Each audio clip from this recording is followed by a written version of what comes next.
Hello बच्चों। यहां दिया है disc, a disc of mass m radius r rolls without slipping. ठीक है, on horizontal surface.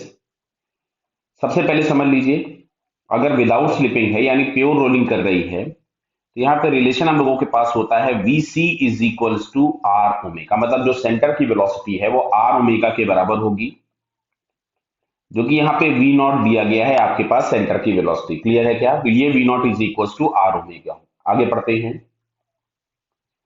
If the velocity of center is v naught, then its total angular momentum of the disk about point P, इस point के about पूछा गया है, at a height 3r/2 above the center C। Clear है? तो सबसे पहले समझो, यहां जो हम एंगुलर मोमेंटम डिफाइन करते हैं किसी भी एक्सटर्नल पॉइंट के अबाउट, उसको हम लोग इस तरह से डिफाइन करते हैं, LCM plus M into R cross P. Clear है? तो अब जहां पे जो एलसीएम होता है, this is the moment of inertia about centre of mass. Clear है? तो सेंटर ऑफ मास एक ऐसा पॉइंट होता है जिसका प्योर ट्रांसलेशनल मोशन होता है। यानी अगर हम इस पॉइंट पे बैठ गए तो हमको केवल और केवल ओमेगा दिखेगा। मतलब ये हम लोगों के पास हमेशा मिलेगा आपको ICM into omega vector. Clear? अब ये वाला जो डायरेक्शन आपको चेक करना होता है, तो इसमें जो आर होता है, मैं स्पेसिफिकली आर के बारे में पहले बात कर लूं आपसे, कि जो आर होता है ये सेंटर का पोजीशन वेक्टर होता है। दिस इज द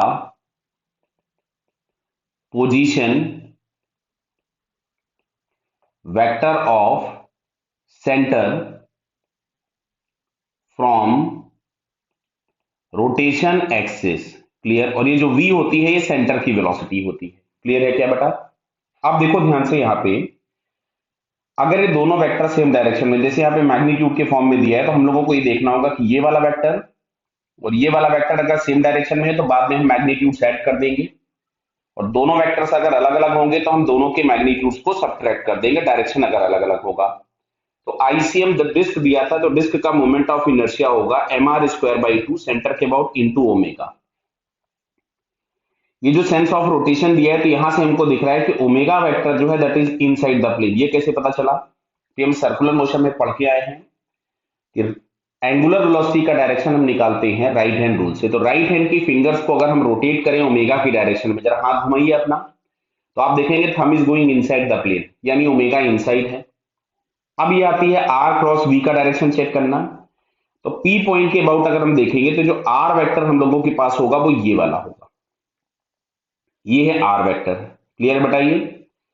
अगर हमें इसका क्रॉस करना होगा तो हम दो वेक्टर का जब क्रॉस करना चाहते हैं तो पहले हम दोनों की टेल मिला दें, तो ये आर वेक्टर हो गया और ये वी वेक्टर है। तो यहां से हमको दिख रहा है कि आर क्रॉस वी वेक्टर जो यहां से मिल रहा है हम लोगों को, वो आउटसाइड द प्लेन आ रहा, मतलब दोनों के डायरेक्शन अलग अलग हो गए।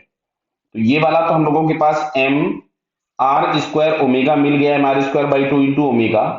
जहां पे ओमेगा की जगह पे हम चाहेंगे तो हम यहां से v बाई आर लिख लेंगे, क्योंकि आंसर हम लोगों को वी नॉट के टर्म्स में दिए हैं, तो मैं पहले ही लिख देता हूं mr² by 2, और ओमेगा की जगह पे वी नॉट बाई आर लिख दिया, तो मिल रहा है mr v0/2। ये हम लोगों के पास आ गया आईसीएम वाला फैक्टर। अब इस वाले फैक्टर की बात करते हैं हम लोग इसकी।